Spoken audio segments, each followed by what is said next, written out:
Bom dia, telespectadores. Estamos de volta porque você é a razão da nossa existência. Hoje temos um cenário diferente porque está conosco a serva do Senhor, uma mulher especial, missionária Margarida Shilanda Mangu. Ela também é administradora do Seminário Batista de Luanda. Missionária, seja bem-vinda ao programa Marcas do Evangelho. Obrigada, bom dia, meu amado irmão. A paz do Senhor aos nossos amados ouvintes. Estamos à disposição, estamos aqui para servir ao Senhor. Aleluia, estamos aqui para servir ao Senhor. Amém. Eu estava a meditar um pouco na década de 70, quando do seu casamento lá na província do Ambo. Esse casamento foi realizado na Igreja Batista de Nova Jerusalém, província do Ambo. A cerimônia começou com muita alegria, regozijo, exaltação, nome do Senhor, e a dada altura a festa transformou-se em tristeza, em muitas lágrimas. E a que se deve? E segundo alguns dados que eu pude colher, naquela ocasião, na mesma hora, um membro da família partiu para a glória. E como é que a irmã se sentiu naquela hora? Lá veio o noivo, lá vem a noiva, e depois a irmã recebe essa notícia tão desesperada. Foi um momento muito difícil mesmo, mas recuando um pouquinho atrás, tudo estava preparado para o casamento. Foi dia 8 de setembro, fez ontem 41 anos. Dia 8 de setembro, à madrugada, quando eram 4 da manhã, quando eu recebi essa informação que a minha irmã tinha partido. E eu tinha um pai muito rigoroso na vida cristã. E o meu pai, depois do momento, quando eram 10 horas, já eu não pensava mais em casamento. Então, às 10, o meu pai me chama no cantinho. Meu pai era muito carinhoso, ele não podia levar alguém no meio das pessoas sem que primeiro conversasse com ele. Então, meu pai chamou-me de lado e disse: filha, você é minha filha e eu te amo muito, mas a tua irmã que faleceu também lhe amo muito.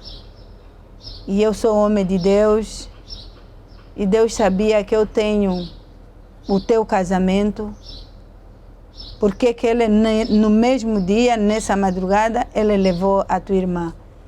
E então Deus me deu 2 pratos para comer, e eu vou comer os 2 pratos porque a minha fé está em prova. Eu espero que você me entenda, como filha, me entenda. E você vai agora na reunião com os mais velhos, com a igreja, para acertarmos como vai as coisas. E então meu casamento estava marcado para 11 horas. E aquele momento foram 30 minutos apenas. Da cerimônia? Não foi ainda a cerimônia. Okay. Ali é conversa ainda. Para convencer a família do noivo e eu também para me situar. Eu primeiro não quis porque o momento não era exato para o casamento acontecer, mas o meu pai e a igreja disseram que não pode, tudo vai acontecer porque tudo já estava pronto. Ok, então, os cabritos já estavam... Tudo já estava. E então, levaram-me, naquele momento mesmo levaram-me, vestiram-me, não de vestida de noiva, não, eu não casei no civil, porque naquele dia fui casar no civil, não de noiva, mas de um vestido normal. Fui casar às 11h30, casei, e com aquela atrapalhação de óbito, nem alianças levamos. E então foi uma situação um pouco difícil, mas casei e voltei. Às 16 horas foi o funeral da minha irmã. No mesmo dia? No mesmo dia. Foi o funeral da minha irmã. E no dia seguinte, domingo de manhã, eu casei na igreja. E depois de casar na igreja, a festa ficou de lado, agora ficamos com óbito. E então foi assim. O óbito aguentou umas 2 semanas. Só depois das 2 semanas é que eu fui para minha casa. Então, a experiência que a irmã vivenciou já não deu, quer dizer, não houve mais espaço de cumprir aqueles rituais? Rituais dos alambamentos e tudo mais? Não, lua de mel? Não, eu não tive lua de mel. Ok. Porque a minha lua de mel foi óbito. Foi o óbito? Foi lágrimas. Não tive lua de mel. Como é que o impacto do que aconteceu, como é que a irmã sentiu-se espiritualmente? Olha, naquele tempo eu tinha apenas 18 anos. E naquele tempo os filhos deviam obediência aos pais e aos mais velhos. E não tinha como recuar? Não tinha como. Tentei, mas não tinha como. Era obediência total aos mais velhos e naquela obediência eu também um bocadinho inocente, né? E eu não sei, foi momentos um pouquinho assim que só agora olhando é que eu consigo refletir que foram momentos difíceis. Mas como passaram, tudo passou. Não sei como explicar. Foi um momento difícil, muito difícil mesmo, mas passou. Com Jesus? O Senhor estava presente. Estava no comando. E não houve tanto alvoroço assim. Ok. A família do noivo entendeu, a nossa família entendeu, a igreja entendeu. E tivemos aquela convivência, tudo que tinha sido preparado para o casamento. Quase foi uma mesa tipo de óbito mesmo. Porque tinha morrido a minha irmã mais velha, a primogênita dos meus pais.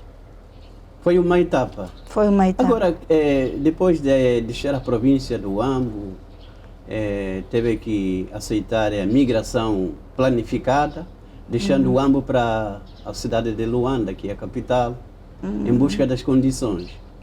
E a irmã passou na liderança da União Feminina, 2 mandatos. Sim, 2. Algumas recordações, né, boas, durante o seu mandato na União Feminina?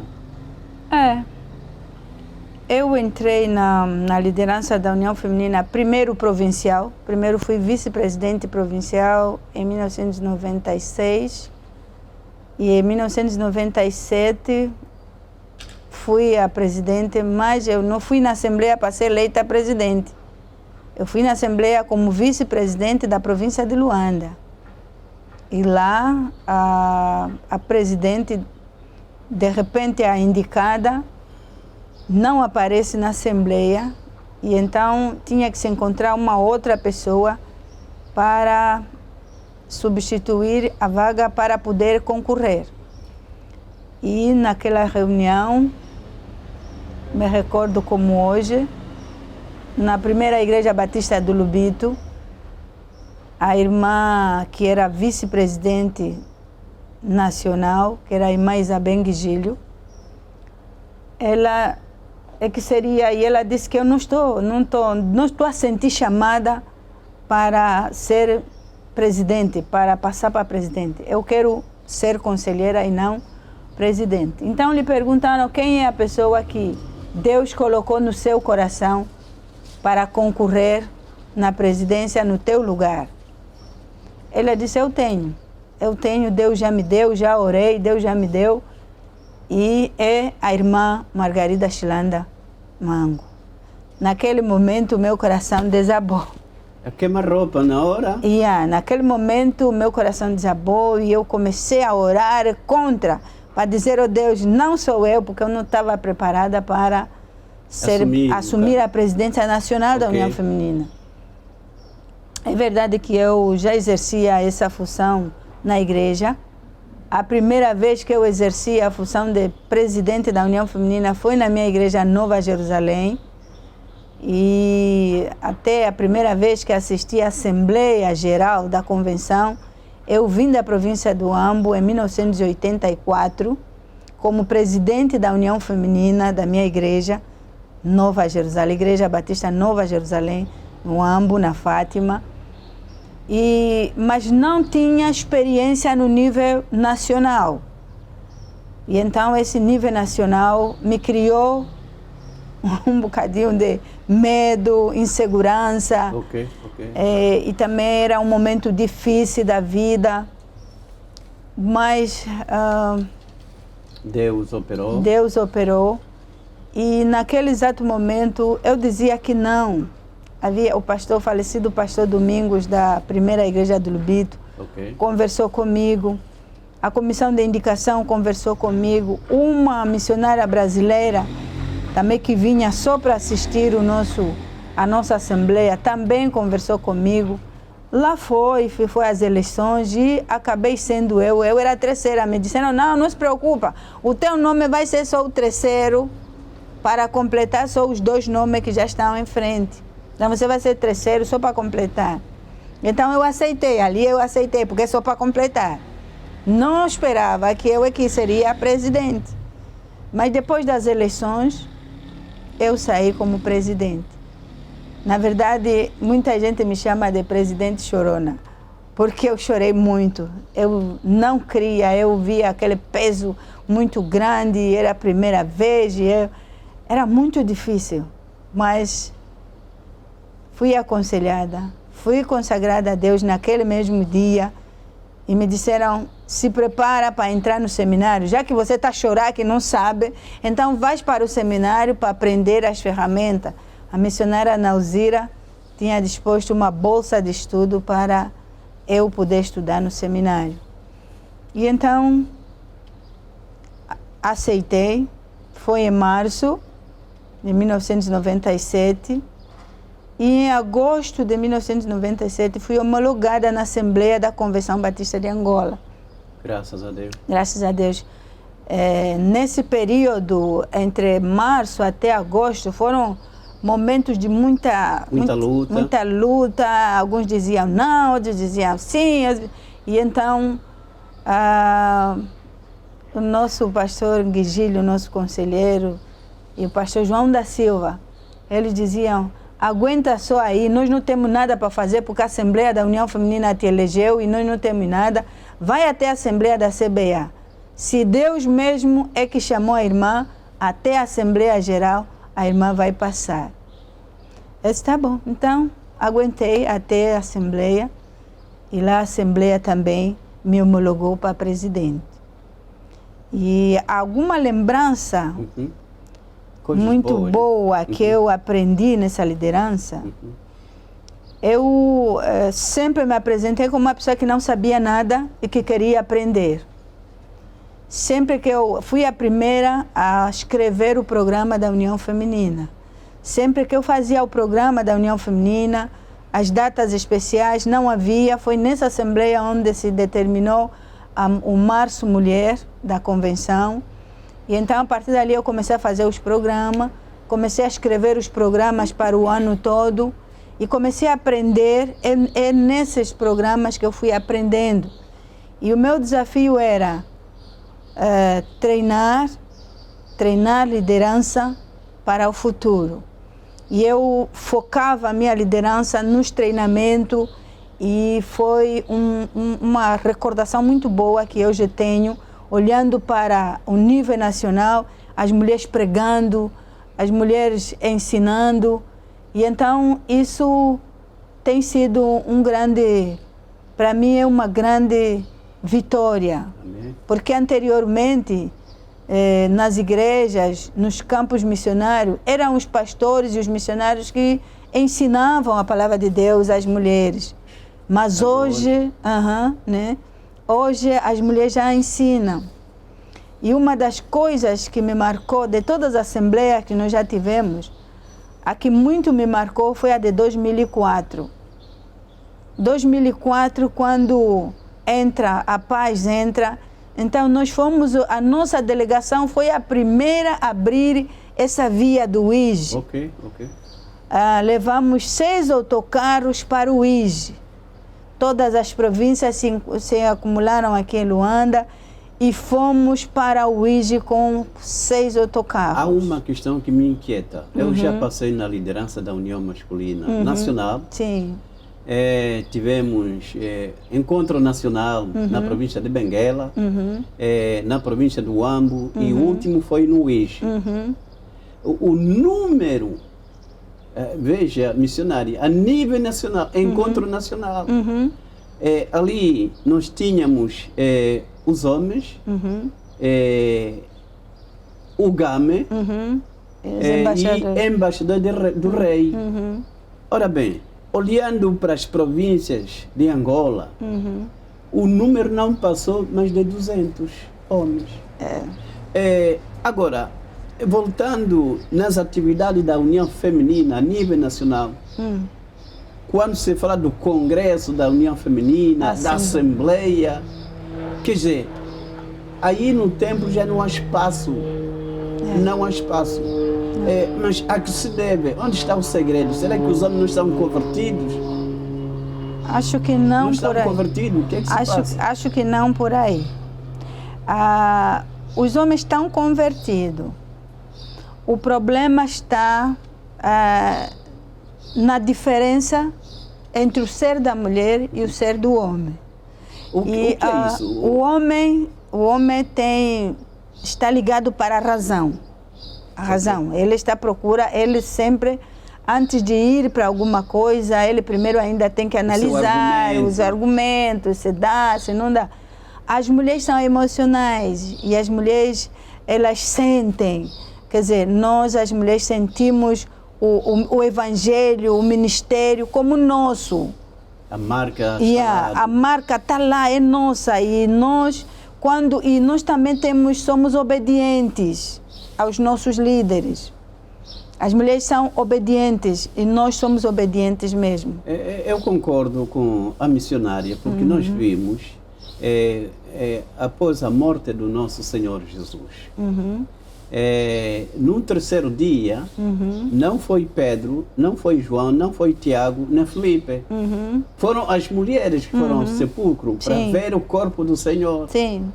Aí está também a evidência bíblica. Quer dizer, é aquilo que eu disse antes. Sim.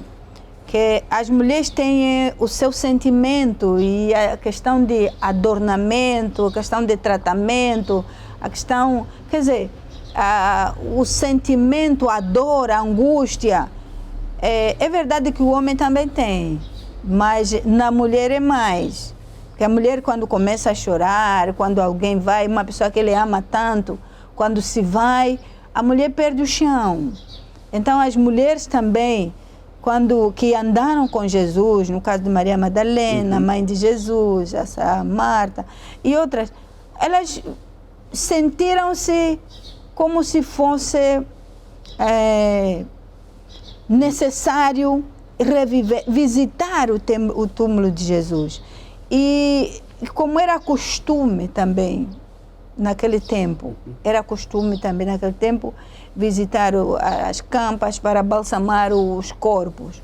Então eles levaram os perfumes, as iguarias para poderem perfumar o corpo de Jesus. Só que a caminhada delas, sentimentando, reclamando quem iria. Então, esse amor que eles sentiram de ir, não para encontrar um Jesus ressuscitado, não, mas para ir encontrar o corpo e tratar o corpo. Deus olhou para esse sentimento e abençoou as mulheres.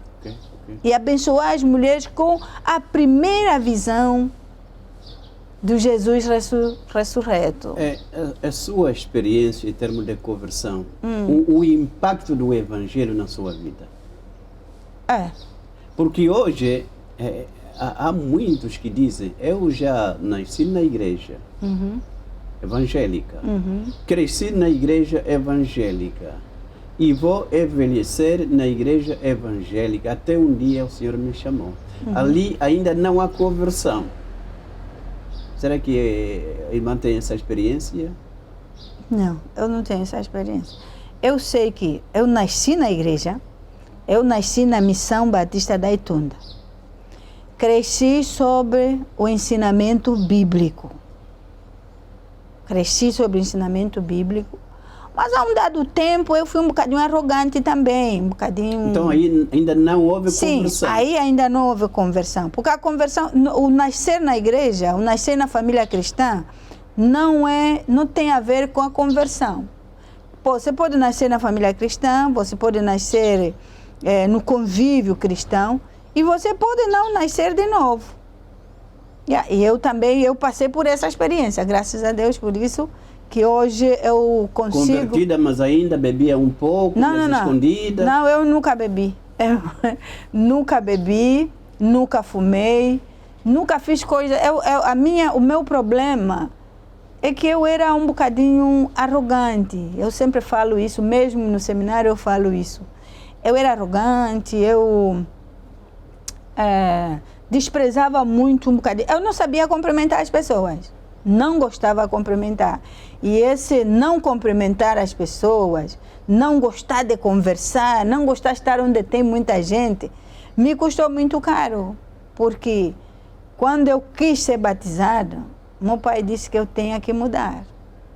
Meu pai disse que não, você não vai ao batismo. Eu aprovei tudo, eu respondi a doutrina, tudo bem.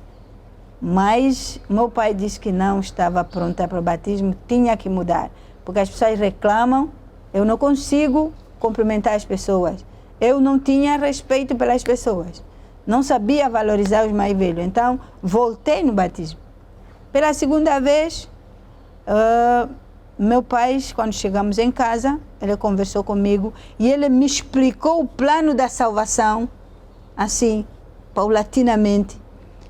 E então, depois dele me explicar o plano da salvação, é ali onde eu aceitei Jesus como Senhor e Salvador. E como eu vivia sempre com a minha irmã mais velha, desde os anos do colono, eu cresci aqui em Luanda, desde pequena, porque o meu cunhado era farmacêutico. E então, nós estávamos quase sempre aqui em Luanda. Eu saí de Luanda em 1973 para o Ambo. Então, fiquei um tempo lá na Itunda. Naquele tempo, depois de eu me converter, meu pai me mostrou o plano da salvação e viu como é que uma pessoa salva se comporta. E ele procurou fazer isso durante uma semana comigo.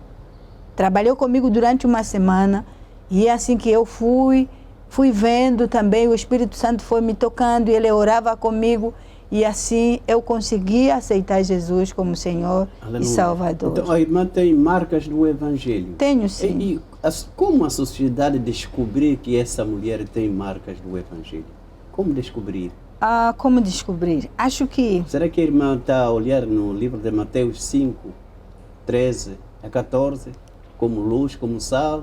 A sua experiência, as marcas do Evangelho na sua vida. Quer dizer, as marcas na minha vida, como o povo pode ver, cada um tem a sua análise. Tem graça que há tempos atrás eu fiz uma publicação, Quem Sou Eu? E as pessoas foram falando, cada um tem a sua visão, quem sou eu. Mas eu, pessoalmente, eu sei que eu tenho as marcas de Cristo, porque Deus está trabalhando na minha vida. Deus está trabalhando na minha vida, e mesmo com a educação dos meus filhos, Deus está a trabalhar e eu continuo na obra do Senhor. A servir ao Senhor desde 1982, que eu comecei a servir a Deus como presidente na Igreja Nova Jerusalém. Até hoje, Igreja Batista Nova Jerusalém, até hoje, graças a Deus, ainda não saí fora das marcas de Cristo. Até a segunda vinda do... Sim, até a segunda vinda. O impacto do Evangelho, essa é a última pergunta, o impacto do Evangelho na sua família.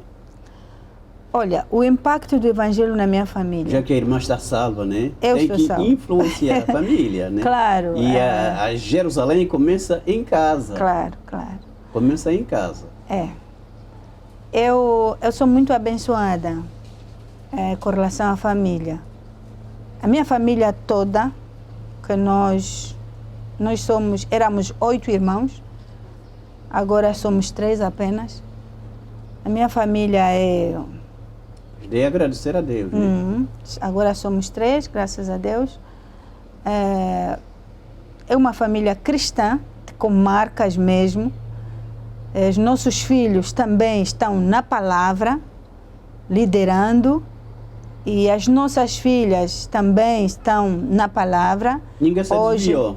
Não, alguns desviaram-se e mais voltam. Alguns desviaram-se, temos uns 2 ou 3, sempre em cada família tem alguém assim, alguém que se desvia. Mas não são tanto assim, pode-se contar 2, 3.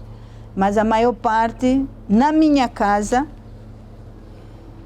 eu tive a bênção de uma que se tinha se desviado, que quando faltavam, parece, 3 meses para... Afinal, Deus já te preparando para lhe levar. E ela converteu-se, tornou-se uma mulher cristã que eu nunca tinha visto na minha vida. Que a vida dela era oração, toda hora era oração. Eu não sabia que ela, afinal, Deus estava a preparar ela para lhe levar. E então foi assim. E hoje, graças a Deus, nós apenas tínhamos um pastor dentro da família. E esse pastor o Senhor levou ano passado. Um pastor que na nossa família marcou e continua a marcar. Mas Deus é bom e Ele trouxe novamente os pastores na nossa família. No dia 15, o meu filho caçula foi consagrado ao ministério pastoral.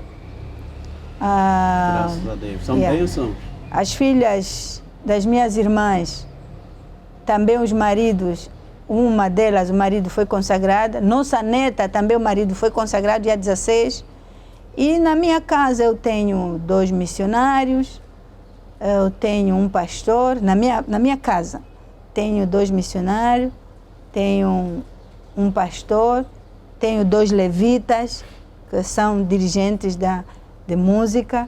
E então não tenho a reclamar. As marcas estão lá. Estão lá. E eu louvo a Deus por essa vida e por essa família que Deus me deu. Para terminar a nossa conversa, algumas recomendações para aquelas famílias que nesta fase de calamidade saíram dos carris e se calhar há uma palavra de conforto, de encorajamento,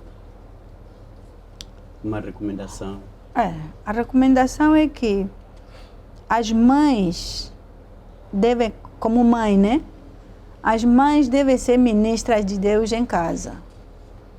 A mãe deve acompanhar os passos dos filhos. A mãe deve ser alguém que consegue passar o evangelho genuíno em casa.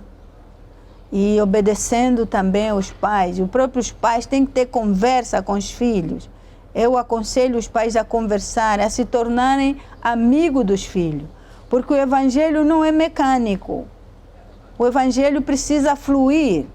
Eu, por exemplo, eu tive essa bênção do meu pai e a minha mãe serem pacientes comigo. Porque senão eu estaria perdida hoje. Mas, graças a Deus, eles foram pacientes comigo.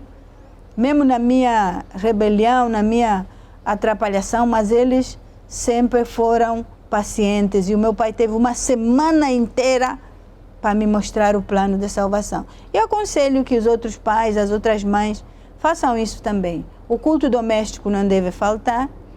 Se um dos filhos descarrilou, não deve ser abandonado, né? Não deve ser abandonado, mas deve ser amado mais que os outros.